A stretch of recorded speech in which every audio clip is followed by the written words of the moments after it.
Hey, it's Tyler, host of the Tyler Knows Everything podcast, where the nose is crossed out because I always want to learn more.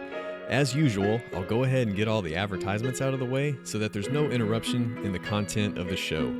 This episode of the podcast is sponsored by Joe Gilbreth, Judge Mitch Templeton, Mark McKee, Paul Prosperi, Wade Adair, Zach Hawthorne, Roxanne and Eric Helberg, and Ty Kudrain. Judge Mitch Templeton sponsors this podcast as a political ad paid for by the Mitch Templeton for Judge campaign. My guest today is both super interesting and highly intelligent. He's the director of the Gladys City Boomtown Spindletop Museum. Please welcome Troy Gray. Tyler knows everything.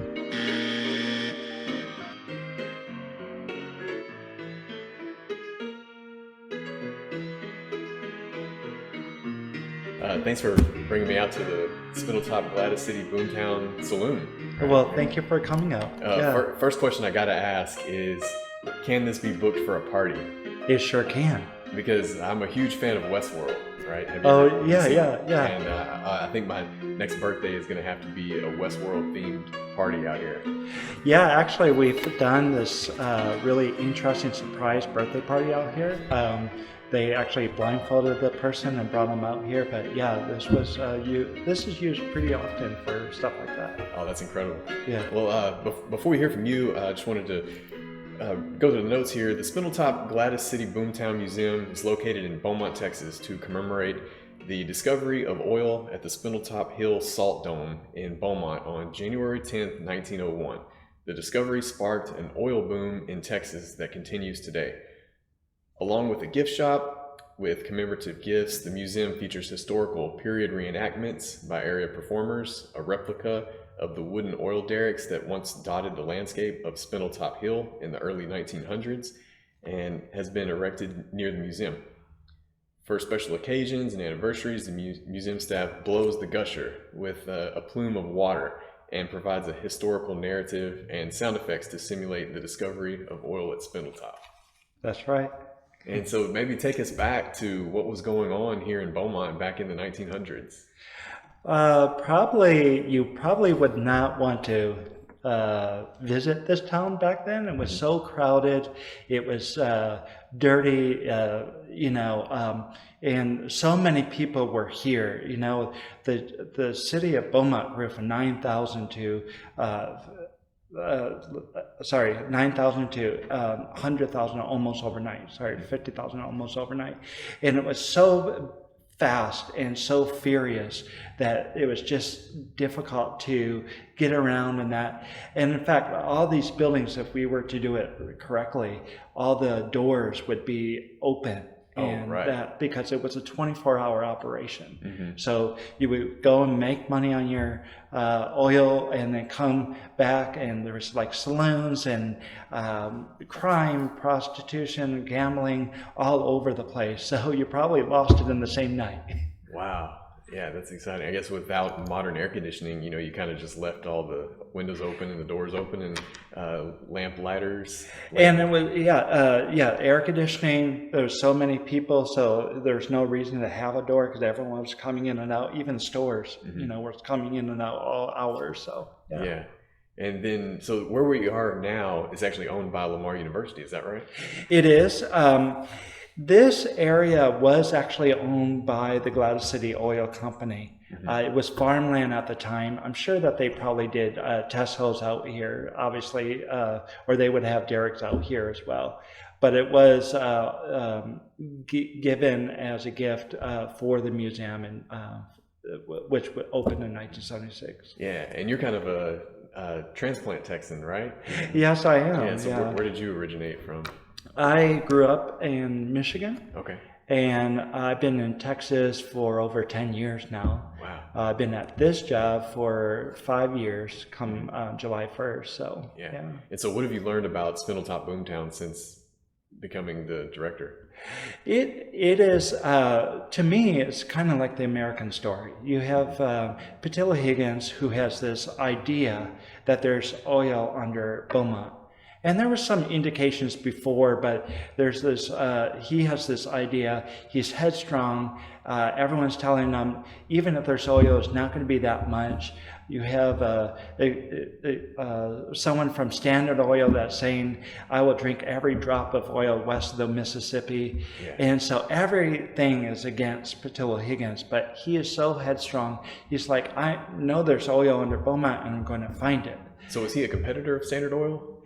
Um, Because Standard Oil was the Rockefeller family, right? Yeah, Rockefeller and Standard Oil was really going through some time in Texas anyway. Mm-hmm. There is a lot of antitrust legislation going out, and that because of Standard Oil. Right, because they had to break up their companies. And so they're trying their best to regulate, if not more, Standard Oil. Okay. But so anyway, Rockefeller really just said, you know, I don't want nothing to do with Texas, but he still brought in his spies after the oil was found here, right?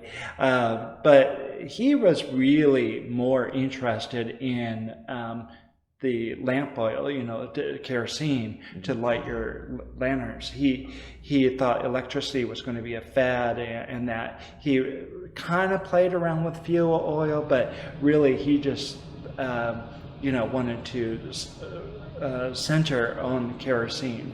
And by this time too, you know, he was kind of retired, but he was still making a lot of money from Standard Oil. So, but anyway, yeah, so in some sense, yeah, Patillo Higgins, and when they found the oil was competitive, but still Standard Oil kind of looked on, and they brought the spies here and started different companies, and then they bought those. But mostly it was a Texan thing, you know. And like I said, it's an American story, because you have this one guy with this idea, he finds this, and then everybody rushes in to capitalize on that oil. Right. Yeah, so this was kind of like equivalent to the California Gold Rush, but for Texas. Oh yeah, definitely. Yeah. You know, there was like 600 different companies that formed to look for the oil. And much of those didn't dig as much as that they were buying and trading real estate, but that was a lot of, you know, it's just like the internet bubble, you know. Mm-hmm. Yeah, so like you mentioned, in 1889, Patillo Higgins, a young Beaumont man, became interested in the possibility that Spindletop Hill covered a vast pool of oil.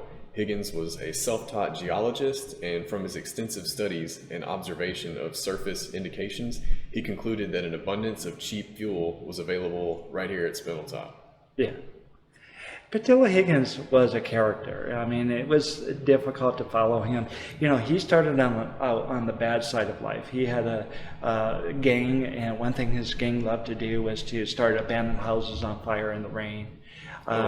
And then he did harsher stuff, like he got in a gun battle with a police officer, and he shot and killed a police officer, but before the officer died, he got a bullet off and hit Patillo Higgins in the arm, and he lost his arm.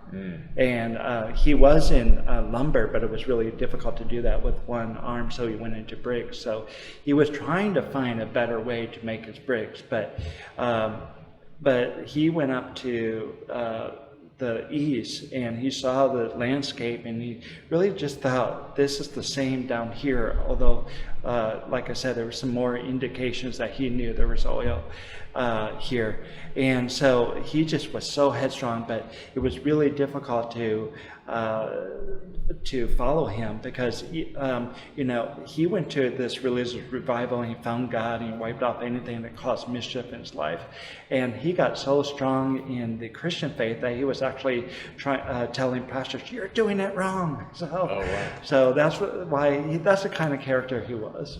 Yeah, and so if you live in Beaumont, you hear a lot of these names all the time. You hear Gladys, you hear Lucas, and so how did are those families? Well, yeah, I mean, so how that all figures is Patillo Higgins actually forms the Gladys City Oil Company, and Gladys Bingham was his favorite Sunday school student. And she was given 2 shares of stock, and the city and the company were named after her. And then they dug 3 dry holes, and really they didn't go far enough. They didn't have the right equipment, and he kept arguing with his partners in this Gladys City Oil Company. And Anthony Lucas somehow knew that there was indications of oil here or salt dome, and he was investigating salt domes. So he got a hold of Patillo Higgins and the company, and he came here and he's like, I think Patillo Higgins is right. There's something, if not oil, under there. So Anthony Lucas, who really, was born in Croatia, and then came to the United States and was traveling around looking at salt domes. He wanted to see what there, and there were some disagreements, some difficulties between him and Patillo Higgins, and so he kind of made deals also with just directly with the Gladys City Oil Company. By this time, Patillo Higgins actually left the company because he didn't have the money. He had some disagreements, so they're like goodbye and like, okay, I'm leaving. And then that's when Anthony Lucas got money through Guffey and Gailey, who was connected to Andrew Mellon, and of course another big millionaire. We talked about Rockefeller, and so Mellon gave money to Guffey and Gailey, who allowed Lucas and the Hamill brothers to drill, and that's when they found the oil. Wow, I mean, you're like an encyclopedia, Troy. This is coming out of the top of your head, and I'm comparing it to my notes here, and it's spot on. It says the Gladys City Company was the first oil company to drill on Spindletop Hill in 1893 with no success. They tried again in 1895 and then in 1896, failing each time because of the lack of adequate equipment. So Higgins left the company in 1895. Although Higgins had promised to make his partners wealthy, they began to lose faith in the whole project. Higgins became known jokingly as the millionaire. And so then Anthony Lucas, did he call himself Captain Lucas? He was Captain Lucas, yeah. Okay. What was he captain of? I know that he was in the Croatian military, but I'm not really sure. Yeah, maybe something. I have to look that up. Yeah, so Mr. Lucas heard of Spindletop Hill while developing salt mines in Louisiana. After traveling to Beaumont, he became convinced that there was oil at Spindletop and leased land from the Gladys City Company in 1899. When his first attempt failed, Lucas was ready to quit until his wife urged him to seek outside financing and try again. Lucas went to the famous Pittsburgh wildcatting team of James Guffey and John Gailey. They were interested in Lucas's prospects and approached Andrew Mellon for money to continue operations. So then it looks like Guffey and Gailey hired the Hamill brothers from Corsicana, Texas. Right. And they were some of the best rotary drillers available. Yeah, so what people don't realize is actually they already found oil in Corsicana, and that. So it wasn't really the first time that they found oil here. It was just so much, 100,000 barrels a day. And so here's where it gets exciting. So after returning from the holidays, they encountered new problems. Upon reaching solid rock, their drill lodged in a crevice at 1,060 feet at approximately 10:30 a.m. on January 10th, 1901. While the Hamill brothers were attempting to free their drill from the crevice, the famous Lucas gusher blew in. Oil more than 100 feet above the derrick for 9 days until the well was capped. You can just absolutely imagine what that looked like. Yeah, it looks like money flying through the air. Exactly, you have to right? Scoop it up, right? Yeah, I mean, they were first happy. Of course, we create that with water, but I always tell everyone, just imagine the mess that was, all of this oil is going all over. It's January, so the wind blows all the different directions there.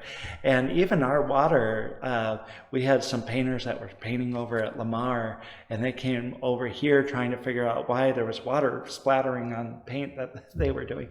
So just imagine that was oil. And they said it got all over the houses. There wasn't a white house anywhere. Oh, I bet. Yeah, it says it's the greatest oil well ever seen. Although Lucas estimated its flow at 6,000 barrels per day, it was actually flowing 80,000 to 100,000 barrels per day.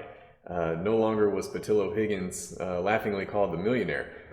Practically overnight, thousands of sightseers, spectators, Speculators, promoters, fortune seekers, and boomers poured into Beaumont as news of this discovery spread. Yeah, I mean, really, everyone and their mother was coming here on the trains. There was no place to sleep. They were renting the barber shop to rent the chair to sleep on, and many times the barber was renting that twice, once during the day, once during the night, for people that needed a place to stay. Some people fell in the grass and just slept there.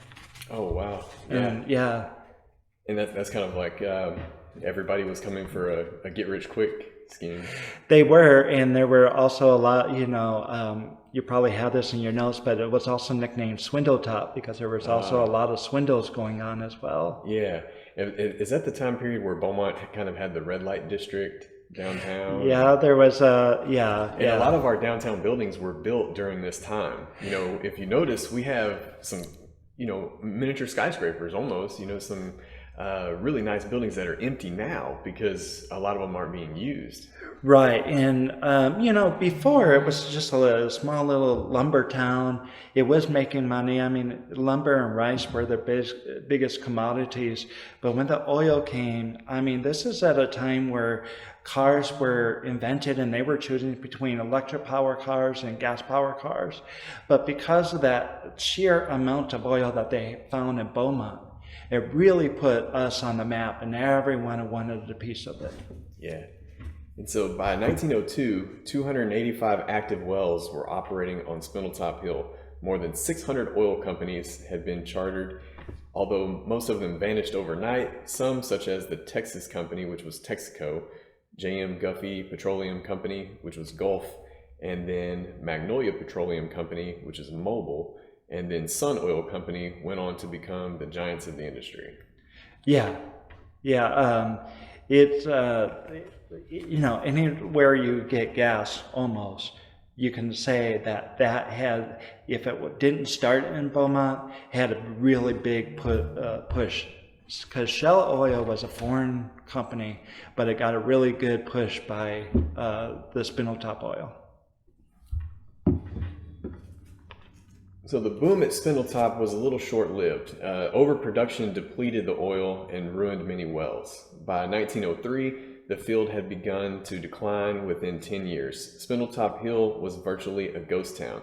In 1926, Spindletop boomed again when new technology led to the discovery of oil on the flanks of the salt dome through deeper drilling. Better conservation methods prolonged Spindletop's second life, and then the little Gladys City community remained active until the site was cleared during sulfur mining activities in the 1950s. The Gladys City Oil Company still exists and continues its involvement at Spindletop today.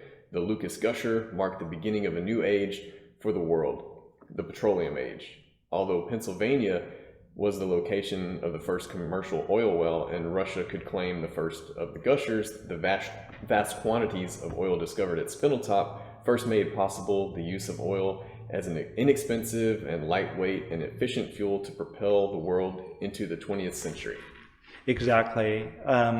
So that's why people in the Golden Triangle in this area have a lot to be proud about, just because if it wasn't for Spindletop, it probably would have been found someplace, somewhere, but it was Spindletop in this area that really pushed along technology and transportation and that, so yeah. And so let's talk about the history of the museum.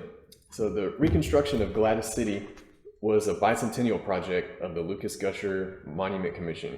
Lamar University dedicated the Spindletop-Gladys City Boomtown Museum on January 10, 1976, the 75th anniversary of the Lucas Gusher. Gladys City was given the state of Texas and Lamar University for continued care and development as an educational resource. The buildings in Gladys City are all patented after buildings that were in Spindletop in the early 1900s oil boom. Many of the artifacts used to furnish the exhibits are from the time of the boom. So they spent some time of how many buildings do we bring here? What do we represent, and those kind of things. There's really good ideas of what they wanted the museum to be, but this was, they brought it down to about 14 buildings. Now we have a 15th building with the Lamb's print shop, but 14 buildings and 14 different businesses that represent what they had back then. So yeah. And talk about some of the variety of buildings that you have out here. Oh yeah, we, when you're coming out here, you're going to see 1901 life. You're going to come into the barber shop and the saloon, which are connected. You're going to really see that this is probably really representative of how they spent their time outside of the oil. Then we have a post office, and although that's not a big building, it's really a good representation of what happened at a rural post office. And then next to that was the dry goods store. And in fact, the postmaster ran the dry goods store, so they really were right next to each other. And then we have a general store. So there's really like a lot of the senior citizens really love the general store. They always say, oh, I remember that, or remember this, those kind of things. And then above the general store, we actually have a living quarters. And I really like the living quarters because it has the house furnishings of the day. We have this really cool vacuum cleaner that many people thought was going to save a lot of time, and actually spent more time. So a lot of them are in great condition because everybody gave up on it.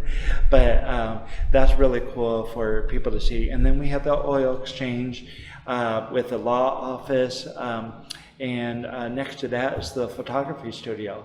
And the photography studio has a lot of different cameras of the day. And then we have the Lamb's print shop, which actually opened in 2012 at the museum.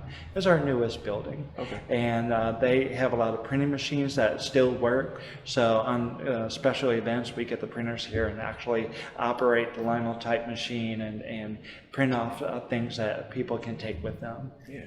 And so commemorating the discovery of oil at Spindletop Hill and dedicated January 10th, 1941, the Lucas Gusher Monument is a 58-foot Texas granite obelisk. Is that still there? Yeah. Mm-hmm.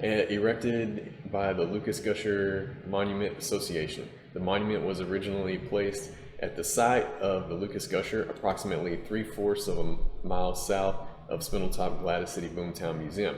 It was moved to the Gladys City site in 1978 due to the soil subsidence and accessibility.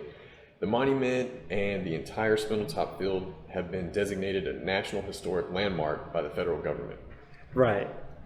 And it looks like on January 10th, 2001, former President George H.W. Bush, that'd be Bush 41, Bush Sr., yeah, and approximately 20,000 attendees from around the nation participated in the centennial celebration of the Lucas Gusher at the museum. Country music artist Tracy Byrd, who's a Beaumont resident, wrote and performed an original song about the history of Spindletop for the event. Lamar University reopened the museum after it and received extensive damage from Hurricane Rita in 2005. And we play that Tracy Byrd song, especially on our anniversary, and it really just tells the story. What's the name of that song again? I think it's just Lucas Gusher. Okay. I'm not really sure the name of that. Because it's probably not one from his album. It's probably one that's specifically for you guys. He wrote it he was invited to come, and he wrote it while he was here preparing to do the concert here. So the reenactors just reenact out what he said, because it's actually the real story of, and it's to music, and it's really nicely done. Yeah. So you guys had to close down a little bit due to the COVID-19. What have you been up to during that time? We did. So we probably have been busier than normal, although we do miss our visitors too much. But we've had a lot of great time to replace walkways. It was a great time to do that since there's not people walking around and that. We have repainted signs throughout so that they're brighter and bolder. We have scanned thousands and thousands of old records and some of our 2D objects is so that we can have that on computer so that people don't have to mess with it. I've been trying to write grants while all of this is done, so we have not really slowed down since COVID-19 happened. Yeah, and so any future plans for the park? We do. Of course, we're going to open on Tuesday, June 2nd, and so we're really happy for that. In July, we always have gushers in July, and we do a food drive for the food bank as well. But every Wednesday in July, we blow our gusher, so that's kind of fun. Yeah, and talk about that experience. You bring people here, and it's simulated with water.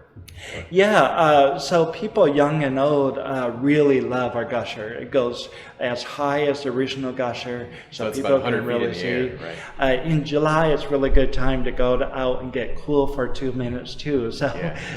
we actually tell them to go out there and get cooled down. Mm-hmm. Sometimes I want to, but then I have to work afterward. But That's some amazing water pressure to get. oh yeah. It's 3,000 gallons in 2 minutes. So Wow, 3,000 gallons of water going straight up vertical.